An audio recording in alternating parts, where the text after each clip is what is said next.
Hello students,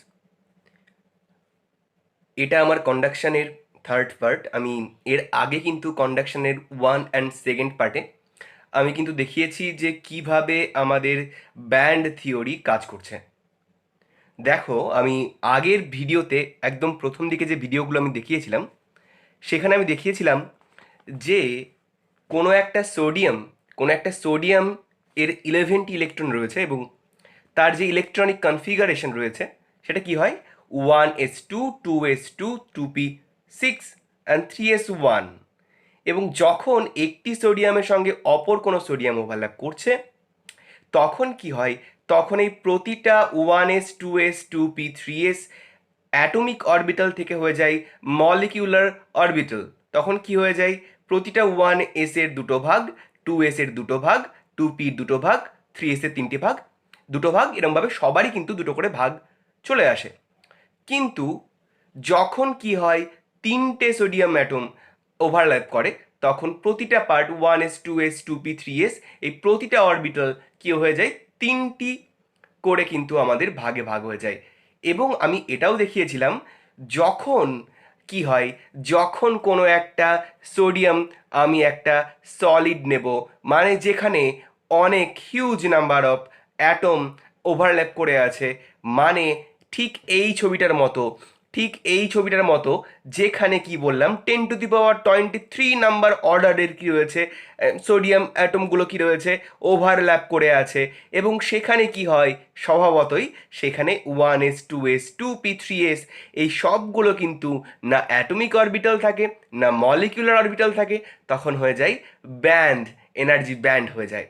মানে এই 1s এর মধ্যে 10⁻23 নাম্বার অফ লাইন্স থাকে, 2s এর মধ্যেও সেমভাবে 10⁻23 লাইন থাকে, এবং একই রকমভাবে 2p 3s 3p সবার মধ্যে কিন্তু এরকমভাবে এতগুলো ব্যান্ড এর সৃষ্টি হয়। যদি এই ব্যাপারটা কারোর ঠিক মতোভাবে ক্ল্যারিফিকেশন না থাকে তাহলে আমি চাইবো যে তোমরা আগের দুটো ভিডিও দেখে এসো এবং তারপর এই ভিডিওতে ব্যাক করো। আচ্ছা, আমি এবার ফিরে আসছি আমাদের আজকের টপিকের মধ্যে। আজকে আমরা কি পড়বো, আজকে আমাদের যে টপিক হবে সেটা হবে যে ব্যান্ড থিওরি ইউজ করে কেন কন্ডাক্টরের মধ্যে number of huge free electron থাকে, এবং আমি দেখাবো যে কেন ইনসুলেটরের মধ্যে বা কুপরিবাহীর মধ্যে খুবই কম, প্রায় নেই বললেই চলে, ফ্রি ইলেকট্রন থাকে। তো আজকের টপিক কিন্তু এটার উপর ডিপেন্ড করে। চলো দেখা যাক। আচ্ছা, আমি বলেছিলাম পূর্বের ভিডিওতে যে আমাদের যদি আমি এই রকম একটা ব্যান্ড ইমেজ আঁকি এবং দেখতে পাই যদি নাম্বার অফ ইলেকট্রনস আমি বলছিলাম 10⁻23 নাম্বার অফ অর্ডারে রয়েছে, তো আমি ধরে নিচ্ছি যে এনটি কি রয়েছে, number of atoms in the solid রয়েছে, যেটার অর্ডার হচ্ছে 10⁻23, ঠিক আছে। তার মানে কি হয়, এই 1s এর মধ্যে কি রয়েছে, এনটি এনটি ডিভিশন রয়েছে, এবং 2s-এও এনটি ডিভিশন রয়েছে, 2p-তে রয়েছে, 3s-এও রয়েছে, এবং তারপরে সবার রয়েছে। এবং আমি জানি যে ইচ অ্যান্ড এভরি ডিভিশন দুটো আপ অ্যান্ড ডাউন স্পিনে দুটো করে কি নিতে পারে, ইলেকট্রন নিতে পারে। তার মানে যদি আমি এখানে এনটি ভাগ করে থাকি তাহলে প্রতিটা লাইনে কি রয়েছে, প্রতিটা লাইনে মানে প্রতিটা ভাগে দুটো করে ইলেকট্রন থাকতে পারলে এখানে ম্যাক্সিমাম ম্যাক্সিমাম এই পুরো ব্যান্ডের মধ্যে 2 NT ইলেকট্রন রয়েছে, এবং ব্যান্ডের মধ্যে যে প্রতিটা লাইন রয়েছে 10⁻23 নাম্বার অফ অর্ডার, মানে এনটি ভাগের যে লাইন রয়েছে, প্রত্যেকটা লাইনের মাঝে এত কম এনার্জি ডিফারেন্স যে ওদেরকে কিন্তু একটা কন্টিনিউয়াম বা এনার্জি কন্টিনিউয়াম রূপেও কিন্তু আমি ভাবতে পারি, এবং যে কারণের জন্য আমি কিন্তু নাম দিয়েছিলাম এনার্জি ব্যান্ড। তার মানে এখানের মধ্যে ম্যাক্সিমাম 2 NT ইলেকট্রন থাকতে পারে এই এনার্জি ব্যান্ডের মধ্যে, যারা 1s ব্যান্ডের মধ্যে। এবং দেখে থাকবে যে একটি সোডিয়াম অ্যাটমের 1s এ দুটো ইলেকট্রন আছে আগে থেকেই। যদি এনটি এরকম সোডিয়াম অ্যাটম ওভারল্যাপ করে তাহলে সবারই কিন্তু দুটো করে 1s এ থাকবে। তার মানে সবার মানে এনটি এনটি যদি অ্যাটমের সবারই 1s এ দুটো করে দেয় তাহলে প্রতিটা ডিভিশনে দুটো করেই থাকবে, এবং এনটি ভাগ রয়েছে বা এনটি ডিভিশন রয়েছে। তাহলে আমি তো বলতেই পারি যে এখানে তো 2 NT ইলেকট্রন আছেই, মানে ম্যাক্সিমাম নাম্বার যেটা ধরতে পারে, এবং সেটাই রয়েছে এই 1s-এর সলিডের ব্যান্ডের মধ্যে, এনার্জি ব্যান্ডের মধ্যে, যেটা 1s ব্যান্ডের মধ্যে। তাহলে ম্যাক্সিমাম মানে এই পুরো ব্যান্ডটা পুরোপুরি ইলেকট্রন দ্বারা ফিল আপ রয়েছে। এবার চলে আসি 2s-এর মধ্যে। দেখো 2s-এও কিন্তু এনটি ভাগ হবে, এবং এখানেও যেহেতু এটা এস, তাই এখানেও ম্যাক্সিমাম নাম্বার অফ ইলেকট্রনস 20 থাকতে পারে। এবং দেখো যে একটির জন্য 2s দুটো রয়েছে, এবং এখানে কি রয়েছে, এখানে এনটি সোডিয়াম অ্যাটম রয়েছে। তাহলে এখানেও কিন্তু 2s-এর মধ্যেও 2 NT ইলেকট্রন আগে থেকেই আছে, যেটা ম্যাক্সিমাম নাম্বার অফ ইলেকট্রন। মানে আমি বলতে পারি যে এখানেও কিন্তু ততগুলো ইলেকট্রন রয়েছে যতগুলো ম্যাক্সিমাম থাকতে পারে। তার মানে ঠিক 1s-এর মতো 2s-টাও কিন্তু আগে থেকেই পুরোপুরি ইলেকট্রন দ্বারা ফিল্ড আপ আছে, ভর্তি রয়েছে। এবার দেখা যায় 2p-র মধ্যে 2p যে এনার্জি ব্যান্ড রয়েছে সেখানেও কিন্তু এনটি ভাগ হবে, এবং এনটি ভাগ এর জন্য কিন্তু এইবার কিন্তু এর ম্যাক্সিমাম নাম্বার অফ ইলেকট্রন এই ব্যান্ডের মধ্যে সেটা কিন্তু 2n না হয়ে 6n হবে। কেন হবে? কারণ আমি এটাও দেখিয়েছিলাম যে একটির জন্য কি থাকে, এক একটা ভাগে 6টা থাকে। তাহলে এখানে কি, এখানে এনটি অ্যাটম রয়েছে সোডিয়াম, তাহলে একটার জন্য একটা ভাগে, একটা সোডিয়াম অ্যাটমের জন্য একটা ভাগে 6টা থাকলে এখানে এনটি সোডিয়াম অ্যাটম রয়েছে, তাহলে সবার জন্য 6 × n মানে 6 NT ইলেকট্রন এখানেও আছে, যেটা কিনা ওটা ম্যাক্সিমাম নাম্বার অফ ইলেকট্রন। তার মানে কি হচ্ছে, ঠিক 1s-এ যতটা ম্যাক্সিমাম থাকতে পারে 2 NT ইলেকট্রন, 2 NT রয়েছে। 2s-এ যতগুলো ম্যাক্সিমাম থাকতে পারে 2 NT ইলেকট্রন, 2 NT রয়েছে। পুরো সলিডের মধ্যে বলছি, কিন্তু পুরো সলিড যে ব্যান্ড রয়েছে ওই ব্যান্ডের মধ্যে কিন্তু আমি ম্যাক্সিমাম নাম্বার অফ ইলেকট্রন কত থাকতে পারে এবং কত রয়েছে আমি সেটাই দেখছি। দেখতে পাচ্ছি যে 1s, 2s এবং 2p ওদের ম্যাক্সিমাম নাম্বার অফ ইলেকট্রন থাকতে পারে 2n, 2n অ্যান্ড 6nt, এবং দেখতে পাচ্ছি যে ততগুলিই রয়েছে, মানে 1s, 2s, 2p সবাই কিন্তু ইলেকট্রন দ্বারা পুরোপুরি ফিল্ড আপ রয়েছে। ওখানে কিন্তু কোনো রকম ফাঁকা অংশ নেই বা ফাঁকা ঘর খালি নেই। এবার আসি আমাদের 3s এর মধ্যে। দেখো 3s সবাই যেহেতু এনটি করে ভাগ রয়েছে, তাহলে 3s-এর মধ্যেও কিন্তু এনটি ভাগ হবে। এনটি ভাগ কেন হবে? কারণটা একটাই যে ওদের এনটি সোডিয়াম অ্যাটম ওভারল্যাপ করেছে।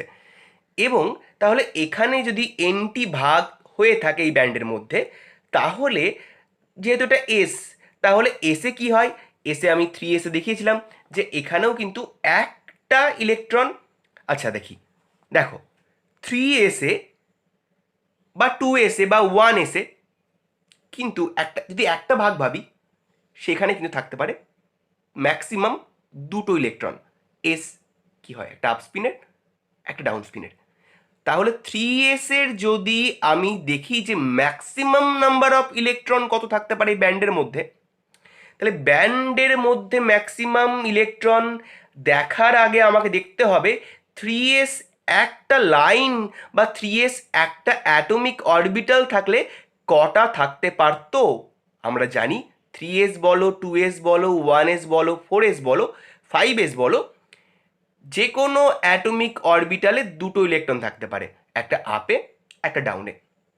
তার মানে যদি এই ব্যান্ড, এবার ব্যান্ডে আসি, সলিড ব্যান্ডে, তো সলিডের ক্ষেত্রে এনার্জি ব্যান্ডে 3s-এর মধ্যে যদি এনটি ভাগ থাকে আর প্রতিটি ভাগে যদি ম্যাক্সিমাম দুটো করে ইলেকট্রন থাকতে পারে, তাহলে 3s-এর মধ্যে এনটি ভাগের জন্য ম্যাক্সিমাম 2 NT ইলেকট্রন থাকতে পারবে। এটা থাকা ম্যাক্সিমাম। এবার দেখি যে ওই 3s-এর মধ্যে আগের 1s, 2s বা 2p-র মতো কি পুরোপুরি ফিল্ড আপ আছে কি না, মানে ম্যাক্সিমাম যতটা থাকতে পারে ঠিক ততটা ইলেকট্রন আছে কি না। দেখা যাক, ম্যাক্সিমাম থাকবে 2 NT, ম্যাক্সিমাম ইলেকট্রন থাকতে পারে এই ব্যান্ডের মধ্যে 2 NT।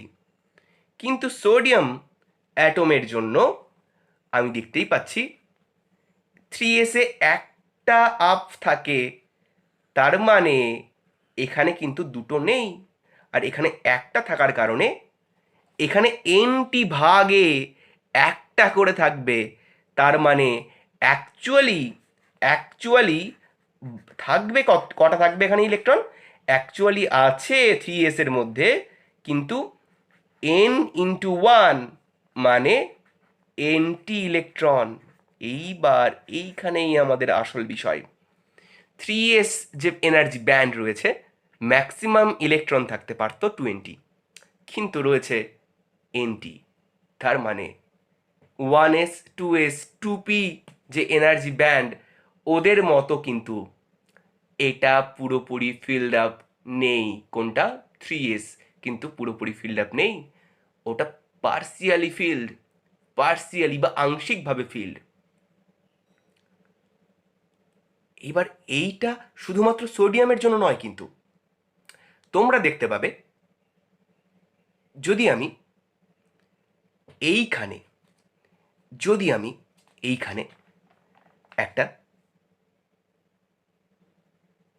কি দেখি, মডার্ন পিরিয়ডিক টেবিল দেখি, যদি আমি এখানে একটা মডার্ন পিরিয়ডিক টেবিল দেখি, তাহলে দেখতে পাবে যে গ্রুপ 1 যে এলিমেন্টগুলো রয়েছে, ভালো করে লক্ষ্য করে দেখো, গ্রুপ 1 যে এলিমেন্টগুলো রয়েছে, সেই এলিমেন্ট এর মধ্যে কিন্তু কি কি পড়ে?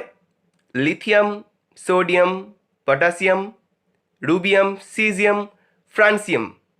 দেখো গ্রুপ 1-এর মধ্যে কি হয়, সবারই 3s বলে কথা না, সবারই s shell, maybe 1s, maybe 2s, maybe 3s, maybe 4s, maybe 5s, maybe 6s, maybe 7s, এসে একটি করে ইলেকট্রন আছে, সেই জন্যই তো গ্রুপ 1-এ রয়েছে।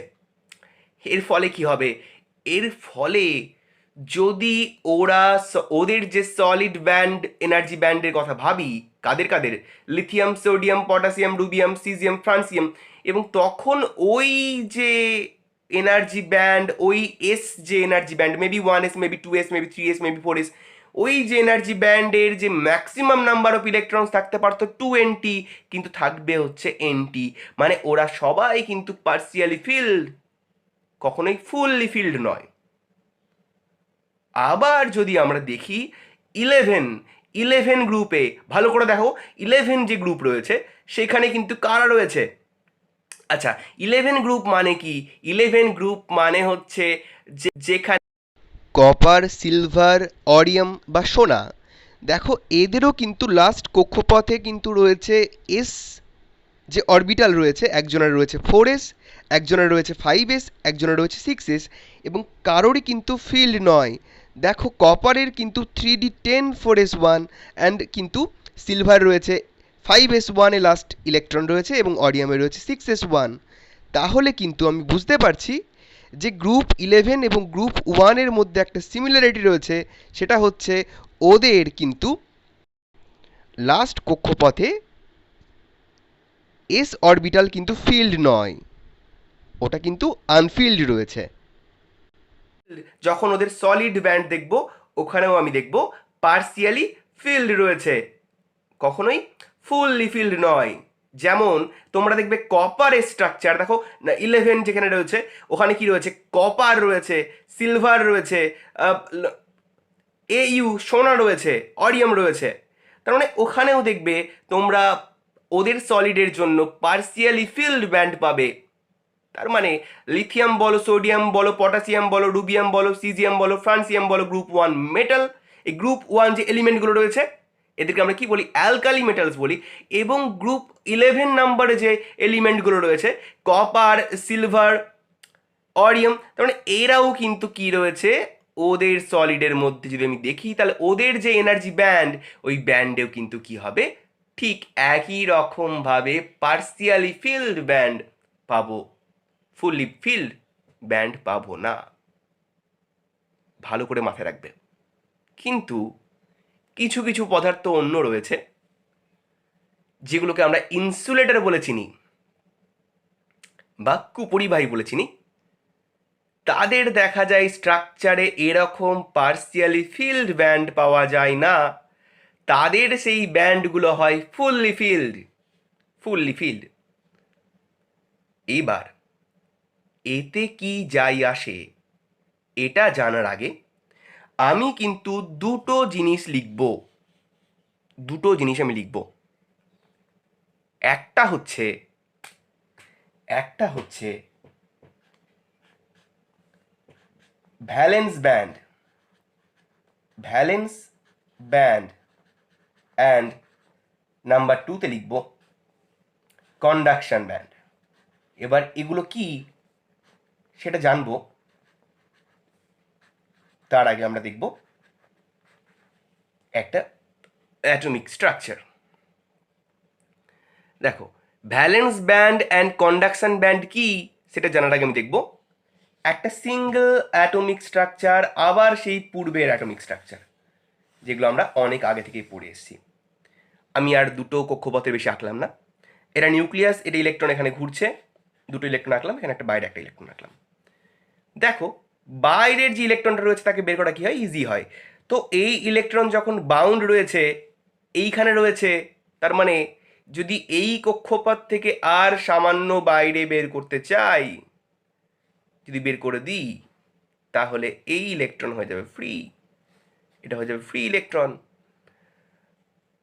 আর এই যে কক্ষপথে এটা আগে ঘুরছিল, সেই কক্ষপথটা কি, সেই কক্ষপথ দেখো নিউক্লিয়াস থেকে অনেক দূরে রয়েছে। এই জন্য এই কক্ষপথের উপরে যে ইলেকট্রন থাকে তার উপর নিউক্লিয়াসের আকর্ষণ কম থাকে। দেখা যায় যে ইলেকট্রনগুলো কি হয়, আকর্ষণ বল দ্বারা একটু কম উইকলি বাউন্ড থাকে। এইবার এই যে কক্ষপথ রয়েছে, এই কক্ষপথটাকে আমরা সবাই জানি, আমরা বলি ভ্যালেন্স কক্ষপথ। ভ্যালেন্স কক্ষপথ বা ইংলিশে বলি ভ্যালেন্স সেল। কিন্তু আমরা যখন দুটো দুটো অ্যাটমের ওভারল্যাপিং দেখি, তখন ওটা কিন্তু ওই atomic orbital, valence atomic orbital থেকে চলে যায় মলিকুলার অরবিটাল। এবং তারপরে আমরা যখন একটা সলিড দেখি, তখন কিন্তু ওই ভ্যালেন্স কক্ষপথ না বলে আমরাকে ভ্যালেন্স ব্যান্ড বলে ফেলি। তার মানে প্রতিটা অ্যাটমের যে বাইরের সেল রয়েছে, তো এই বাইরের সেল যেখান থেকে, মানে হচ্ছে যে এই বাইরের সেলে থাকা ইলেকট্রনগুলোই কিন্তু ম্যাক্সিমাম এনার্জি সম্পন্ন হয়ে থাকে, তাদেরকেই বের করা ইজি হয়, তাদেরকেই কম এনার্জি দিলেই বেরিয়ে যায়, কারণ তাদের আগে থেকে এনার্জি বেশি রয়েছে। তো একটা অ্যাটমের জন্য এটাকে বলা হবে ভ্যালেন্স কক্ষপথ। আর যখন আমরা দেখবো যে একটা সলিডের মধ্যে অনেকগুলো অ্যাটমের ওভারল্যাপিং রয়েছে, তখন কিন্তু ওটাকে আর ভ্যালেন্স কক্ষপথ না বলে আমরা ওটাকে বলবো ভ্যালেন্স ব্যান্ড। তাহলে ভ্যালেন্স ব্যান্ড মানে কি? ভ্যালেন্স ব্যান্ড মানে হচ্ছে যে আমরা দেখো এখানে কিন্তু অনেকগুলো ব্যান্ড দেখেছি, 1s band, 2s band, 2p band, 3s band, এবং এখানে এনার্জি অ্যাক্সিস টেনেছি। এবং আমরা দেখব যে এনার্জি অ্যাক্সিস যদি আমি উপরের দিকে যাই, তাহলে আমাদের এনার্জি বাড়তে থাকছে। তারপরে ভ্যালেন্স ব্যান্ড বলতে ঠিক ভ্যালেন্স কক্ষপথের মতোই বোঝায় যে ম্যাক্সিমাম এনার্জি সম্পন্ন কোনো অ্যাটমের জন্য যে কক্ষপথটা থাকে, যেখানে ইলেকট্রন থাকে, তো মানে ম্যাক্সিমাম এনার্জির যে কক্ষপথ ইলেকট্রন থাকতে পারে সেটা ভ্যালেন্স কক্ষপথ। এবং ঠিক একই রকমভাবে সলিডের ক্ষেত্রে কিন্তু ম্যাক্সিমাম এনার্জি, মানে সোডিয়াম যদি আমি ভাবি, সোডিয়াম সলিড, তাহলে এখানে কিন্তু 3s এর পরে কিন্তু আর কোনো ইলেকট্রন নেই, কারণ এখানেই কিন্তু লাস্ট ইলেকট্রন থাকে এই ব্যান্ডের মধ্যে। তার মানে এটাকেই তো পার্সিয়ালি ফিল করতে পারে, এটাকেই ফুললি ফিল করতে পারে না, তাহলে এর পরে কিভাবে অ্যাটম থাকবে, এর পরে কিভাবে আর ইলেকট্রন থাকতে পারে? তার মানে ম্যাক্সিমাম এনার্জি সম্পন্ন যে ব্যান্ড যেখানে ইলেকট্রন রয়েছে, সেটা কিন্তু সোডিয়াম সলিডের জন্য 3s ব্যান্ড। এই 3s ব্যান্ড, এই ব্যান্ডটাকে আমরা কি বলবো? আমরা বলবো হচ্ছে ভ্যালেন্স ব্যান্ড। ভ্যালেন্স ব্যান্ড মানে হচ্ছে যে ম্যাক্সিমাম এনার্জি সম্পন্ন যে ব্যান্ডে ইলেকট্রন থাকতে পারে, তো সেটাকে আমরা বলবো ভ্যালেন্স ব্যান্ড। যেখানে আমাদের সোডিয়াম সলিডের জন্য 3s এ হচ্ছে আমাদের ভ্যালেন্স ব্যান্ড, অন্যান্য কোনো সলিডের জন্য ওটা 4s হতে পারে, 4p হতে পারে, বা 2pও হতে পারে, বাট 2s হতে পারে। ওটা ডিপেন্ড করছে ওদের অ্যাটমিক স্ট্রাকচারের উপরে এবং ওদের সলিড স্ট্রাকচারের উপরে। তার মানে এটা আমরা কিন্তু বিতর্কে যাচ্ছি না, আমি কিন্তু সোডিয়াম সলিড নিয়ে বলছি। তাই সোডিয়াম সলিডের জন্য কিন্তু 3s ব্যান্ডে ম্যাক্সিমাম যে এনার্জি, দেখো 3s কিন্তু অবভিয়াসলি 2p 2s এবং 1s সবার থেকে কিন্তু বেশি এনার্জি, কারণ দেখো এনার্জি লাইন উপরে যাচ্ছে, মানে উপরের দিকে ওঠা মানে হচ্ছে আমাদের এনার্জি বেশি হওয়া। তাহলে 3s হচ্ছে ম্যাক্সিমাম এনার্জি সম্পন্ন ব্যান্ড যেখানে ইলেকট্রন রয়েছে। তাহলে ওটাই আমরা কি বলবো? ওটাকে আমরা বলবো ভ্যালেন্স ব্যান্ড। আচ্ছা, এইবার কন্ডাকশন ব্যান্ড কি? কন্ডাকশন ব্যান্ড কি সেটা জানার জন্য আমি একটা ছবি আঁকবো। দেখো, আমি একটা ছবি আঁকবো, ওই ছবি আঁকার মাধ্যমে বুঝিয়ে দেব যে কন্ডাকশন ব্যান্ড কি। দেখো, ইলেকট্রন ভ্যালেন্স কক্ষপথে লাস্টে রয়েছে, ওটাকে সামান্য এনার্জি দিলে বেরিয়ে যাচ্ছে এবং ওটা অ্যাটমের থেকে মুক্ত হচ্ছে এবং ফ্রি হয়ে যাচ্ছে। এই ফ্রিটাকে আমরা দেখবে বলেছিলাম কন্ডাকশন ইলেকট্রন। কন্ডাকশন ইলেকট্রন মানে ফ্রি ইলেকট্রন মানেই তো কন্ডাকশন ইলেকট্রন, যেটা কন্ডাকশনে অংশগ্রহণ করে।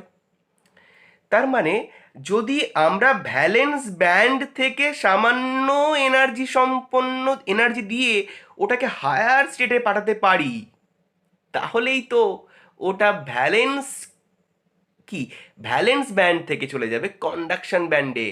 মানে আমি যদি বলি যে ভ্যালেন্স কক্ষপথে যদি একটা অ্যাটম ভাবি, ভ্যালেন্স কক্ষপথ থেকে সামান্য এনার্জি দিলে বেরিয়ে চলে যাচ্ছে, ফ্রি হচ্ছে বা কন্ডাকশনে অংশগ্রহণ করছে, মানে ওটা হয়ে যাচ্ছে কন্ডাকশন ইলেকট্রন। ঠিক তেমনই ভ্যালেন্স কক্ষপথ মানেই তো ম্যাক্সিমাম এনার্জি সম্পন্ন ব্যান্ড। তাহলে এখানে যদি আমি আরও এক্সট্রা এনার্জি দিই তাহলে ওটা কি হয়ে যাবে? ওটা ফ্রি হয়ে যাবে এবং ওটা যেখানে ছিল ইলেকট্রনটা সেটা ম্যাক্সিমাম লাইনে রয়েছে। সামান্য এনার্জি দিলে ওটা যদি আরেকটু হায়ার স্টেটে পৌঁছে যায় তাহলেই কিন্তু ওটা ফ্রি হয়ে যাবে এবং আমরা বলতে পারি ওটা কন্ডাকশন ব্যান্ডে চলে যাবে। এবার দেখা যাক যে পিকচারটার কথা আমি বলছিলাম, আমি যেটা আঁকবো সেটা হচ্ছে এখানে আমি দেখাচ্ছি। তাহলে বুঝতে পারছি যে কন্ডাকশন যে ব্যান্ড আমি ভাবতে পারি যেটা কিনা ভ্যালেন্স ব্যান্ড থেকে বের করতে হবে, তাহলে অবভিয়াসলি কন্ডাকশন ব্যান্ড কিন্তু ভ্যালেন্স ব্যান্ডেরও হায়ার স্টেট, যেটাতে যাওয়া মানে ইলেকট্রনের যাওয়া মানে সেখানে সেখানে ফ্রি হয়ে যাওয়া। তার মানে ইলেকট্রন ভ্যালেন্স ব্যান্ডে আছে মানে সেটা কিন্তু তখনও পর্যন্ত ইলেকট্রনগুলি কক্ষপথে বাউন্ড রয়েছে, মানে আকর্ষণ বলে নিউক্লিয়াসের আকর্ষণ বলে আবদ্ধ রয়েছে।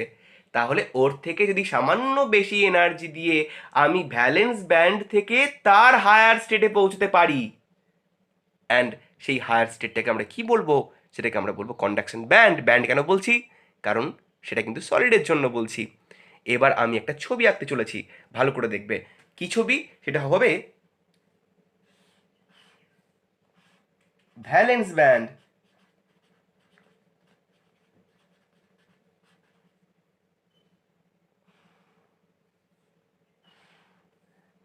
And conduction band.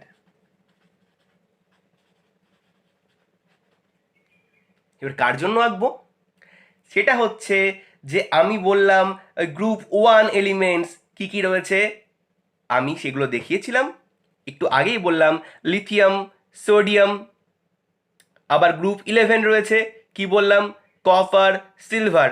ওদের জন্য আমি আঁকছি। যাদের কি রয়েছে, তাদের ভ্যালেন্স ব্যান্ডটা কিন্তু পার্সিয়ালি ফিল্ড রয়েছে, পুরোপুরি ফিল্ড নয়। এবার দেখো ভালো করে এটা বুঝবে কিন্তু। তাহলে ভ্যালেন্স ব্যান্ড আমি এটা বলছি, কন্ডাকশন ব্যান্ড এটা বলছি, ভালো করে বুঝবে। আমি লিখছি, দেখো কপারের জন্য লিখছি বা সোডিয়ামের জন্য লিখছি। এইবার দেখো এর কিন্তু ভ্যালেন্স ব্যান্ডটাই পার্সিয়ালি ফিল্ড, মানে এখানেই কিন্তু ইলেকট্রনগুলো কি রয়েছে, উপরের দিকে যায়নি, সেগুলোই কিন্তু এখানেই কিন্তু কি রয়েছে, এখানেই কিন্তু ওরা পার্সিয়ালি ফিল্ড রয়েছে। এখনো কিন্তু ওরা এই ভ্যালেন্স ব্যান্ডটাকেই কিন্তু পুরোপুরি ফিল্ড করতে পারেনি। এবার দেখো কিন্তু এই ভ্যালেন্স ব্যান্ডের মধ্যে 10⁻23 অর্ডার বা এনটি ভাগ রয়েছে এবং যেটাকে কিন্তু এই ইলেকট্রনগুলো পুরোপুরি ফিল করতে পারেনি। আর ওই যে ভাগগুলোর মধ্যে এতটাই কম ডিভিশন যে ওরা কি করতে পারে, ওরা সামান্য এনার্জিতেই কিন্তু ওরা কি করতে পারে, ওরা উপরের দিকে উঠতে পারে, কারণ ওদের কাছে ওটা অ্যালাউড রয়েছে, ওদের কাছে ওটা অ্যালাউড রয়েছে। এইবার দেখো, আমি যখনই বলছি যে সামান্য এনার্জি পেলে, তাহলে ধরা যাক যে এটা একদম মিনিমাম এনার্জিতে রয়েছে। মিনিমাম এনার্জি মানে মিনিমাম টেম্পারেচারে রয়েছে। কত হতে পারে, সেটা হচ্ছে 0 কেলভিন। তাহলে আমি ধরে নিচ্ছি যে এই স্ট্রাকচারটা আঁকছি 0 কেতে, মানে 0 কেলভিনে, নট ওকে, এটা ওকে নয়, ইটস 0 কেলভিন। তাহলে আমি যখন ভাবছি যে এটা সোডিয়াম কপারের জন্য ভ্যালেন্স ব্যান্ড রয়েছে, এবং ভ্যালেন্স ব্যান্ডের মধ্যে এন নাম্বার অফ ডিভিশন রয়েছে, এবং সেই ডিভিশনগুলোর মধ্যে এত কম কম ডিফারেন্স রয়েছে যে তারা সামান্য এনার্জিতেই কি করতে পারে, তারা উপরের দিকে উঠতে পারে, তারা তাদের কি করতে পারে, তাদের ফেজ চেঞ্জ করতে পারে। এবার আমি যখন মিনিমাম এনার্জি স্টেট দেখছি 0 কেলভিন, সেখানে দেখছি ওরা পার্সিয়াল ফিল্ড করে রয়েছে, এবং ওদের কাছে কিন্তু এখনও অ্যালাউড রয়েছে উপরের দিকে ওঠার জন্য। এবার তখনই কিন্তু কি করে, এই পার্সিয়ালি ফিল্ড ইলেকট্রন সামান্য এজিটেশন পেয়ে কি হয়ে যায়, উপরের দিকে উঠে যায়। মানে ওরা 0 কেলভিনেই কিন্তু উপরের দিকে উঠে যায়, এবং কি করতে পারে, ওরা তখন যদি যে অবস্থায় ছিল, মানে এইখানে পার্সিয়ালি ফিল্ড ছিল, এবং এখান থেকে সামান্য এনার্জিতেই ও উঠে চলে গেল উপরের দিকে, এবং উপরের দিকে ওঠা মানেই তো ওরা ভ্যালেন্স ব্যান্ডে যেখানে ছিল, মানে পার্সিয়ালি ফিল্ড অবস্থায় যেখানে ছিল, সেখান থেকে তার হায়ার স্টেটে চলে যাচ্ছে সামান্য এনার্জিতেই। ফলে আমি বলতেই পারি যে ওরা কিন্তু চলে যাচ্ছে কন্ডাকশন ব্যান্ডে। এবার তুমি বলবে যে এটা তো ভ্যালেন্স ব্যান্ডই তো হাফ ছিল, আর কন্ডাকশন ব্যান্ড তো উপরে আছে, তাহলে কিভাবে ভ্যালেন্স ব্যান্ড থেকে কন্ডাকশন ব্যান্ডে যেতে পারে? ইলেকট্রন মানছি যে যারা পার্সিয়ালি ফিল্ড রয়েছে তারা সামান্য এজিটেশন পেলে ভ্যালেন্স ব্যান্ডেই তো উপরে যাবে, তাহলে কন্ডাকশন ব্যান্ডে কি করে যাবে? দেখো, এখানেই কোশ্চেন, যে কপার সোডিয়াম এদের জন্য যেটা ভ্যালেন্স ব্যান্ড সেটাই কন্ডাকশন ব্যান্ড। মানে আমি যখন বললাম যে ম্যাক্সিমাম এনার্জি সম্পন্ন কক্ষপথ ব্যান্ড, এটা ভ্যালেন্স ব্যান্ড, ঠিক বলেছি। কিন্তু এই সোডিয়াম কপার এদের জন্য এই ব্যান্ডটাই পুরোপুরি ফিল্ড নয়, পার্সিয়াল ফিল্ড। তার মানে হচ্ছে যে ওখানেও কিন্তু ওরা ওর থেকে, যেখানে আছে ইলেকট্রনগুলো পার্সিয়ালি রয়েছে, সেখান থেকে হায়ারে যেতে পারে। মানে ওরা ভ্যালেন্স ব্যান্ডে থাকা অবস্থায় আরও হায়ারে যেতে পারমিটেড। তার মানে যেটা ভ্যালেন্স ব্যান্ড বলেছি 3s, এই 3sটাই তো আবার আমার কন্ডাকশন ব্যান্ড হয়ে যাবে।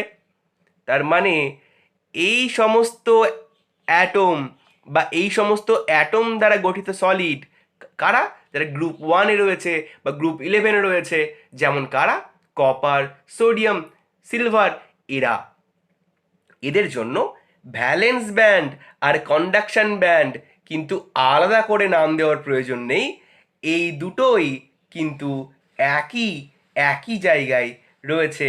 এর ফলে আমি বলতেই পারি অ্যাট 0 কেলভিন, মানে যেটা মিনিমাম মিনিমাম টেম্পারেচার, সেখানে কিন্তু আগে থেকেই ইলেকট্রন রয়েছে, ইলেকট্রন রয়েছে, পারমিটেড ইলেকট্রন রয়েছে, যে তারা সামান্য এনার্জিতেই ওরা কোথায় চলে যেতে পারে, তারা হায়ার স্টেটে চলে যেতে পারে। তার মানে আমি বলতেই পারি যে ওদের কাছে পারমিশন রয়েছে যে ওরা হায়ার স্টেটে যেতে পারে, কারণ ওরা আগে থেকে আংশিক ফিল আপ ছিল, এবং সামান্য এনার্জিতে ওদের কাছে পারমিশন রয়েছে যে ওরা হায়ার স্টেটে যেতে পারে।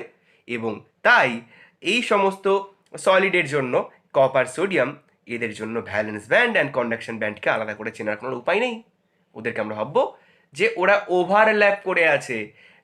ভ্যালেন্স ব্যান্ড আর কন্ডাকশন ব্যান্ড এদের মধ্যে কোনো রকম পার্থক্য নেই, ওরা কিন্তু একই জায়গায় ওভারল্যাপ হয়ে আছে। আমি দুটোকে আলাদা করে নাম দেওয়ার কোনো প্রয়োজন নেই। কিন্তু আমি এটাও বলেছি, যারা ইনসুলেটর হয়, এটা তো কন্ডাক্টরের জন্য বললাম, যারা ইনসুলেটর হয় তাদের জন্য কিন্তু ম্যাক্সিমাম এনার্জি ম্যাক্সিমাম এনার্জি সম্পন্ন যে ভ্যালেন্স ব্যান্ড, সেই ভ্যালেন্স ব্যান্ড কিন্তু ওরা আংশিক ফিল আপ করতে পারে না, ওরা কিন্তু পুরোপুরি ফিল্ড আপ করে থাকে।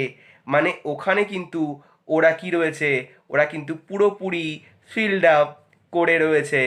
এর ফলে আমি কিন্তু এটাও অ্যাট 0 কেলভিন বা ওকে তে ধরছি, এবং তার ফলে কি হয়, ওদের এটাই কিন্তু ভ্যালেন্স ব্যান্ড হয়।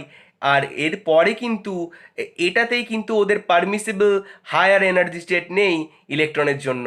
তাহলে এখান থেকে ফ্রি করতে হলে অবভিয়াসলি ওদের জন্য একটা অন্য অন্য কন্ডাকশন ব্যান্ড ভাবতেই হবে, এবং সেটা রয়েছে হায়ার স্টেটে। কারণ এটা এটা কিন্তু পার্সিয়ালি ফিল্ড নয় যে ওরা চাইলে হায়ার স্টেটে যেতে পারে, কিন্তু এদের কি রয়েছে ফুললি ফিল্ড। তাহলে এদের ভ্যালেন্স ব্যান্ড আর কন্ডাকশন ব্যান্ড সেম হতে পারে না, ওদের অবভিয়াসলি আলাদা হতে হবে। এবং দেখা যায় যে এদেরকে ফ্রি করতে বা এদেরকে ইলেকট্রনগুলোকে হায়ার স্টেটে পাঠাতে অনেক এনার্জির প্রয়োজন হয়। এই যে অনেক এনার্জি দিলে তবেই ইলেকট্রন এখান থেকে এখানে যেতে পারে, এবং যে এনার্জি দিতে হয় এটাকে আমরা বলি ইজি বা এনার্জি গ্যাপ, বা আমরা এটাকে বলি ব্যান্ড গ্যাপ।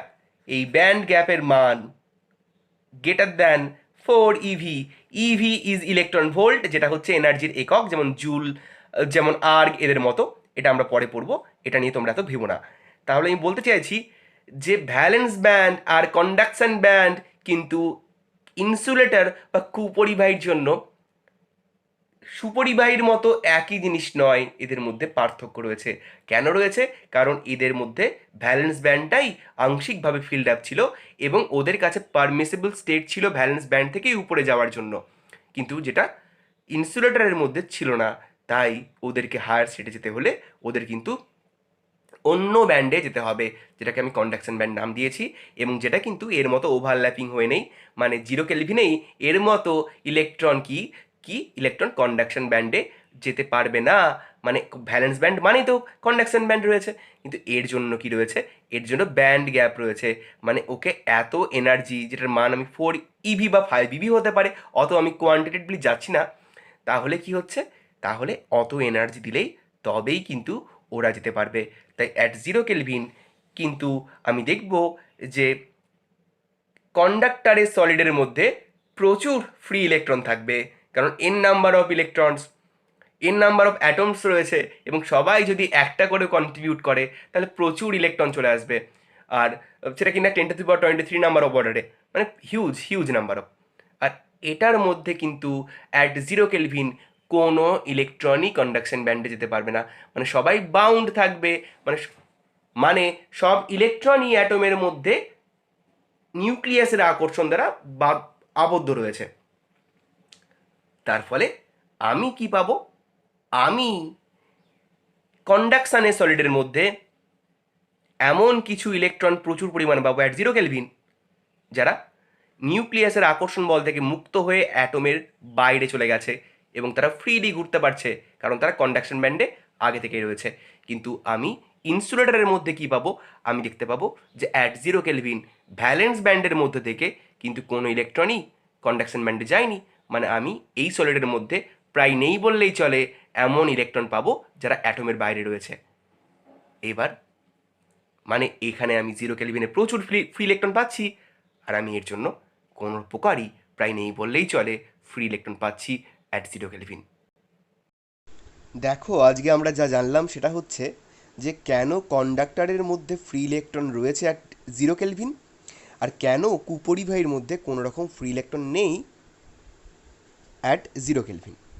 আমি কিন্তু এখানে কোনো রকমভাবে অর্ধপরিবাহী বা সেমি কন্ডাক্টরের কথা উল্লেখই করিনি, কারণ সেটা আমরা পড়ব ইলেকট্রনিক্স চ্যাপ্টারের মধ্যে। ওটা নিয়ে একটা বিস্তৃত আলোচনা রয়েছে, ওটা এখানে বলে আমি কিন্তু এই ভিডিওটাকে আরও বেশি কমপ্লিকেটেড করতে চাইনি। তাহলে আজকের ভিডিওটা এই পর্যন্তই। কালকে বলবো কিভাবে ফ্রি ইলেকট্রন কন্ডাকশানে অংশগ্রহণ করে, এবং কালকেই কন্ডাকশানের কিন্তু শেষ পার্ট হবে।